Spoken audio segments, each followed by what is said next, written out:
to Tiny Cat. With Fireball still clinging to my shoulder, I stepped into the cottage. The smoke was so thick I could barely see a foot ahead of me. Good grief, croaked the deep voice. You messed up again, Moongobble. I knew that voice. It was Urk, the toad. At least it wasn't cheese, said Moongobble cheerfully. He coughed and added, At least I don't think it's cheese. I can't see yet. Either can I, said Urk. We have to get rid of this red smoke. I grabbed the door and swung it back and forth, creating a swirl of air. At the same time, Fireball flew around the room, flapping like crazy. The smoke began to drift out the door. Whoa, that's better, said Urk. Wait a minute, good grief. Moongobble, look what you've done. What? Asked Moongobble. What is it? Wondering what magical mess Moongobble had made now, I waded through the remaining smoke, waving my hands in front of me. Finally, I saw Moongobble. He was standing on one end of the big table. He looked very unhappy. As more smoke cleared, I spotted a tiny blue cat at the other end of the table. The cat could have been more than 6 inches long, so it was clearly a cat, not a kitten. It had lifted one paw, and it was staring at it in horror. The 2 mice who live in Moongobble's house shrieked, then pulled their door shut. Sissies, snapped the cat. I knew that voice. Urk? Yes, I'm Urk. Uh-oh, whispered Fireball. Oh my, said Moongobble, sounding slightly embarrassed. Oh, I'm so sorry, Urk. I'll turn you back as quickly as I can. How? With another one of your spells? Of course, said Moongobble. Raising his wand, he cried, Iggly, biggly, fix 'em the cats. Boom! More smoke billowed around us. When it cleared, I saw that Moongobble had indeed changed Urk. Oh, he was still a cat, but now he was bright pink. Ack! cried the former toad. Pink. I hate pink. Moongobble raised his wand again. Stop! Just stop right there.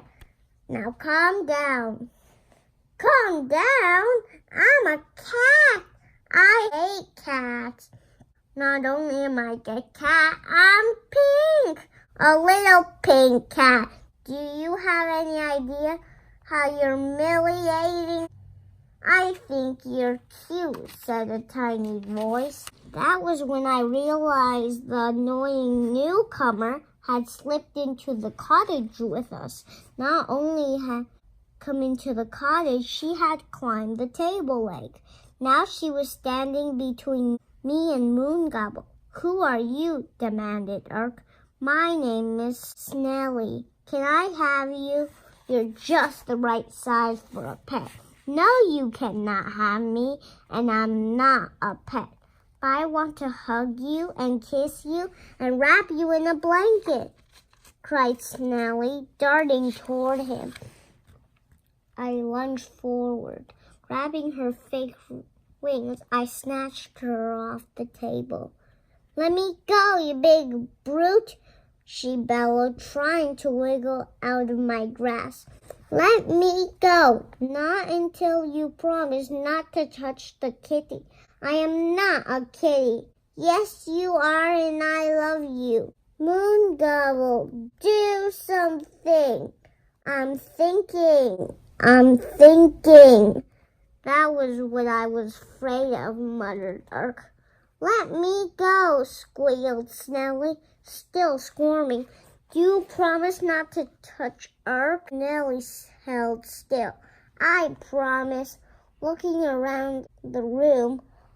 If you break your promise, I'll put you in that bird cage. You're a booger. Besides, I already promised. Let me go. I set Nellie on the table, but stayed ready to grab her if she darted towards Urk again. She crossed her arms and glared at me. Moon Gobble will fetch one of his books of magic from the shelves. Maybe the spell will just wear off after a while, I whispered to Urk. Yeah, and maybe I learned to fart flowers. Unfortunately, as a tiny pink cat, Urk was cuter than he used to be. Unfortunately, his personality was the same as ever. Just then we heard a loud buzz. Knew that sounded well. It meant Foswat was about to arrive.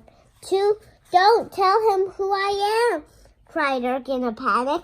Through the society was now our friend. He and Urk still did not get along. With a loud snap and a burst of blue smoke, Foswat appeared.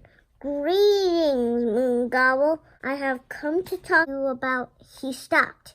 His eyes grew wide. Pointing at Snelly, he cried, What in the name of bold birth his beard is she doing here?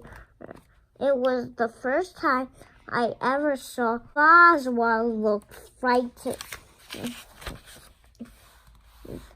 Chapter 3, Little Monster.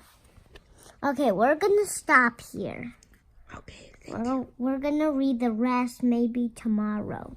Okay, good night. Good night.